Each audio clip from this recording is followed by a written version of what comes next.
വന്നിട്ടുള്ളത് ഒരു റെസിപ്പി വീഡിയോയുമായിട്ടല്ല കേട്ടോ. ഇന്ന് ഞങ്ങളുടെ വീഡിയോ ഒരു ബ്ലോഗാണ്. ഒരു സീ ഫുഡ് തേടിയുള്ള ഒരു യാത്രയാണ്. വിഴിഞ്ഞം ഹാർബറിൽ നല്ല സീ ഫുഡ് കിട്ടുമെന്ന് അറിഞ്ഞു. അപ്പൊ അങ്ങോട്ടേക്കുള്ള ഒരു യാത്രയാണ് ഇന്നത്തെ വീഡിയോ. വീട്ടിൽ നിന്ന് ഞങ്ങള് വൈകുന്നേരം ഒരു 3 മണിക്കാണ് ഇറങ്ങിയിട്ടുള്ളത്. ഇക്കാക്ക് തമ്പാനൂര് ഒരാളെ കാണാനുള്ളത് കൊണ്ട് ഞങ്ങൾ സിറ്റി വഴിയാണ് പോകുന്നത്. അല്ലെങ്കിൽ ഡയറക്റ്റ് കഴക്കൂട്ടം വഴി പോയിട്ട് ഹൈവേമ്മ കയറി നേരിട്ടങ്ങ് പോയാൽ മതിയായിരുന്നു.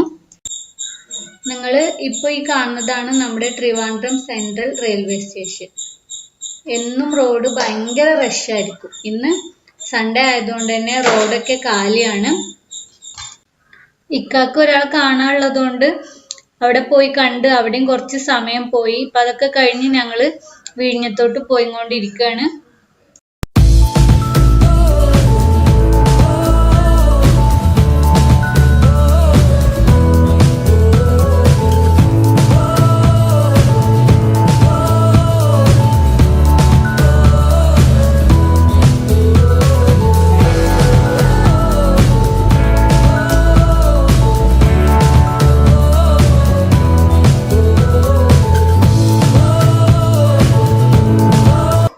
ഇപ്പൊ ഞങ്ങൾ ഏകദേശം കോവളം എത്താറായിട്ടുണ്ട്.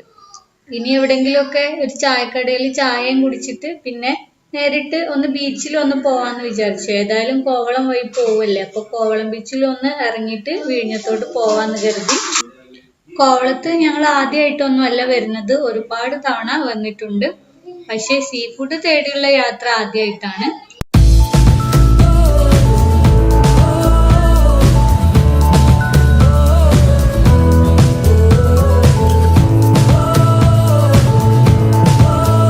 ഇപ്പോൾ ഞങ്ങൾ കോവളം ജംഗ്ഷനിൽ എത്തിയിട്ടുണ്ട്. ഇവിടുന്ന് കോവളം ബീച്ചിലേക്കുള്ള റോഡിലേക്ക് തിരിയാണ്. ഇനി ഇവിടുന്ന് ചായയും കുടിച്ചിട്ടാവാം യാത്ര എന്ന് കരുതി വണ്ടി നിർത്താനായിട്ട് പോവാണ്.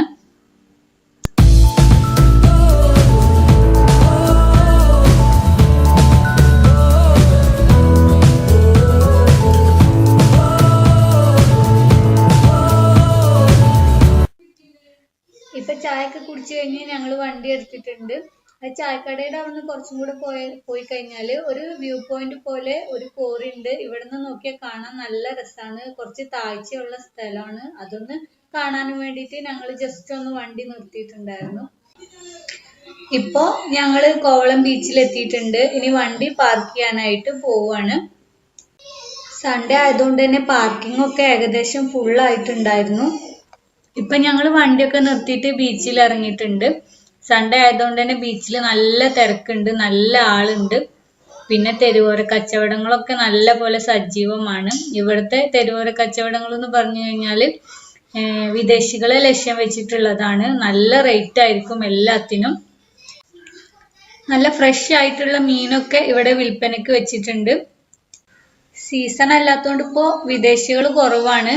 കൂടുതലും മലയാളീസ് തന്നെയാണ് ഉള്ളത്. പിന്നെ നോർത്ത് ഇന്ത്യൻസ് ഒക്കെ ഉണ്ട്.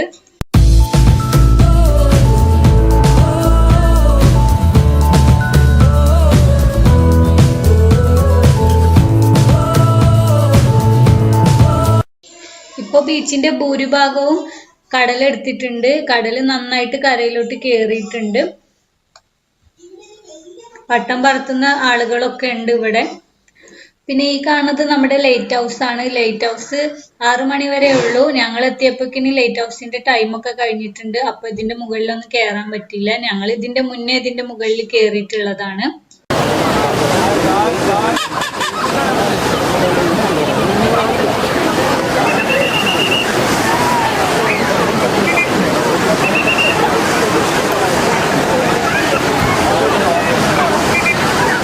പിന്നെ ഞങ്ങൾ കൂടുതൽ നേരമൊന്നും ബീച്ചിൽ നിന്നിട്ടില്ല. ഇന്ന് മഴക്കാറൊക്കെ ഉള്ളത് കാരണം വ്യൂ ഒന്നും ഇല്ലായിരുന്നു. അസ്തമയമൊന്നും കാണാൻ പറ്റില്ലായിരുന്നു. ഇങ്ങനെയായിരുന്നു ഇന്നത്തെ അസ്തമയം. മൊത്തം മഴക്കാറ് മൂടിയിട്ടായിരുന്നു. ഇപ്പൊ ബീച്ചിൽ നിന്ന് ഇറങ്ങിയിട്ടുണ്ട്. ബീച്ചൊന്നും അല്ലായിരുന്നു നമ്മുടെ ലക്ഷ്യസ്ഥാനത്തേക്ക് ഇനിയും പോവാണ്ട്. കുറച്ചും കൂടെ ഉള്ളൂ കോവളത്ത് നിന്ന് വിഴിഞ്ഞത്തേക്ക്. അപ്പൊ നമ്മളിപ്പോ വിഴിഞ്ഞത്തേക്ക് പോയിക്കൊണ്ടിരിക്കുകയാണ്.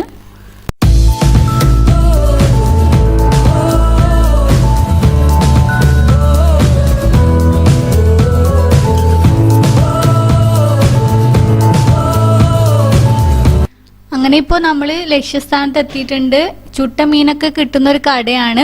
ഇതിന്റെ പേര് തന്നെ ചുട്ടമീൻ എന്നാണ്. ഹാർബറിലേക്ക് ഇറങ്ങുന്ന വഴി റോഡ് സൈഡിൽ തന്നെയാണ് ഈ കട. എല്ലാവർക്കും കാണാനായിട്ട് പറ്റും. ഞങ്ങൾ ചെല്ലുമ്പോൾ തന്നെ നല്ല തിരക്കുണ്ടായിരുന്നു. ഫ്രണ്ടിൽ തന്നെ മീനൊക്കെ ഗ്രില്ലറിൽ വെച്ചിട്ട് അവർ ചുട്ടുകൊണ്ടിരിക്കുന്നുണ്ടായിരുന്നു. ഞങ്ങളവിടെ ചെന്നിട്ട് ഇക്ക ഇറങ്ങിപ്പോയി ചോദിച്ച് ഇങ്ങനെ ഒരു വീഡിയോ ചെയ്യാനാണ് വരുന്നത്, ചെയ്തോട്ടെ എന്ന്. അപ്പോൾ അവർ സമ്മതിച്ച് അവർ നമ്മളെ സപ്പോർട്ട് ചെയ്യാണ് ചെയ്തത്. ഇതാണ് ഈ കടൻ്റെ ഓണർ. ഞങ്ങൾക്ക് വേണ്ടിയിട്ട് അവരെ ഫിഷിൻ്റെ സ്റ്റോക്ക്, അന്നത്തെ സ്റ്റോക്കൊക്കെ കാണിച്ചു തന്നു. നല്ല ഫ്രഷ് ആയിട്ടുള്ള ഫിഷാണ്.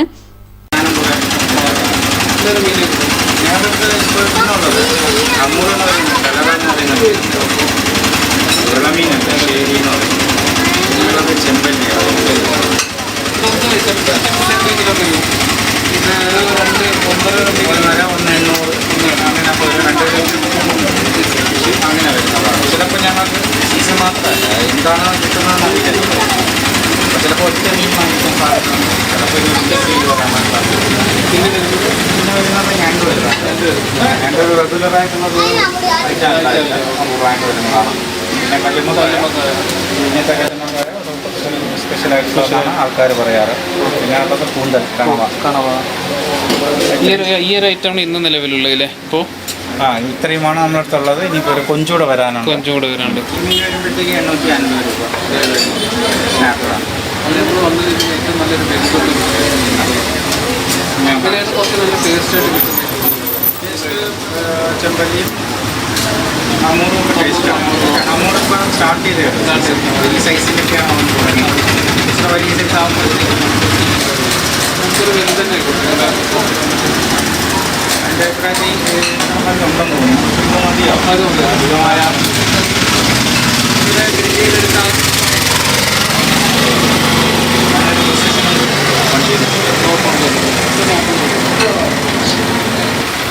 ഇങ്ങനെയാണ് എൻ്റെ കമ്പനി ചെയ്യുന്നത്.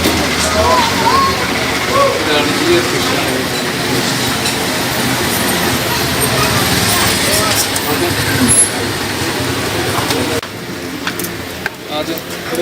മസാലയിൽ 2 മിനിറ്റ് ഇരിക്കും.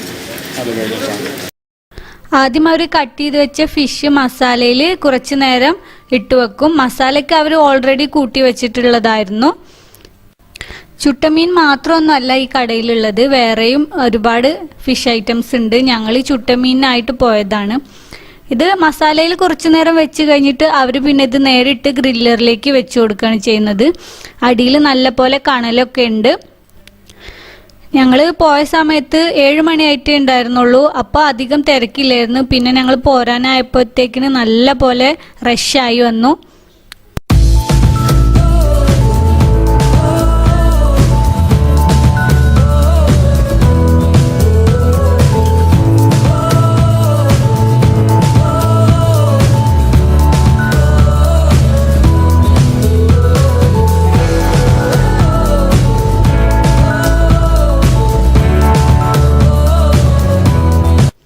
ഇത് ചുട്ടെടുക്കാൻ 20 മിനിറ്റോളം ടൈം ആവുമെന്നാണ് അവർ പറഞ്ഞത്. തിരിച്ചും മറിച്ചും ഒക്കെ ഇട്ടിട്ടാണ് അവർ ചുട്ടെടുക്കുന്നത്.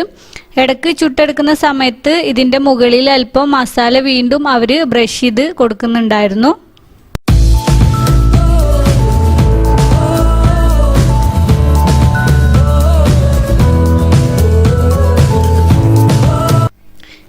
ഏറെ 8 മണി ആവുമ്പോഴേക്കിന് തിരക്കൊക്കെ തുടങ്ങിയിട്ടുണ്ട്. ഒരുപാട് ഫാമിലീസൊക്കെ പുറത്ത് വെയിറ്റിങ്ങിലാണ്. വിഴിഞ്ഞത്തെ പ്രശസ്ത പള്ളിയായ മുഹിദ്ദീൻ പള്ളിയുടെ നേരെ ഓപ്പോസിറ്റ് ആയിട്ടാണ് ഈ കട വരുന്നത്. ഇപ്പോൾ നമ്മുടെ ചുട്ട മീൻ റെഡി ആയിട്ടുണ്ട്.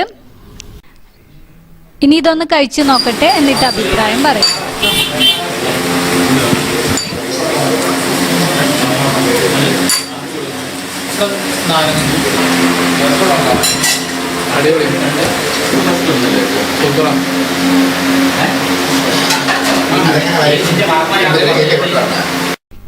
വളരെ ടേസ്റ്റ് ഉള്ളൊരു ഡിഷായിരുന്നു നമ്മൾ ഇന്ന് കഴിച്ചത്, ചുട്ട മീൻ. ഇതല്ലാതെ വേറെയും ഐറ്റംസ് ഉണ്ട്. തീർച്ചയായിട്ടും തിരുവനന്തപുരത്തുള്ളവരും തിരുവനന്തപുരം ഭാഗത്ത് വരുന്നവരൊക്കെ ഉണ്ടെങ്കിൽ വിഴിഞ്ഞത്ത് വന്നിട്ട് ഈ ചുട്ട മീനൊന്ന് കഴിച്ചു നോക്കുക. തീർച്ചയായിട്ടും നിങ്ങൾക്കും ഇഷ്ടപ്പെടും.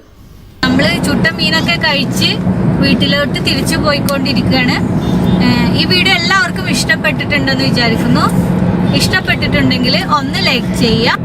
ഈ വീഡിയോ ആദ്യമായിട്ട് കാണുന്നവരുണ്ടെങ്കിൽ ഒന്ന് സബ്സ്ക്രൈബ് ചെയ്യുക. മാത്രമല്ല ചാനലിലെ പുതിയ അപ്ഡേഷനുകൾ നിങ്ങൾക്ക് ഉടനെ തന്നെ നോട്ടിഫിക്കേഷൻ ആയിട്ട് ലഭിക്കാനും വേണ്ടി തുടർന്ന് വരുന്ന ബെല്ലൈക്കൺ ഒന്ന് പ്രസ് ചെയ്യുക. അപ്പോൾ 3 ഓപ്ഷൻ വരും, അതിൽ ഓൾ എന്ന ഓപ്ഷനും കൂടെ ഒന്ന് സെലക്ട് ചെയ്ത് വെക്കുക. അപ്പോൾ ഞാൻ പുതിയ വീഡിയോസ് ഇടുമ്പോൾ ഉടനെ തന്നെ നിങ്ങൾക്ക് നോട്ടിഫിക്കേഷൻ ആയിട്ട് ലഭിക്കുന്നതാണ്. അപ്പോൾ നമുക്ക് വീണ്ടും ഒരു പുതിയ റെസിപ്പിയുമായിട്ട്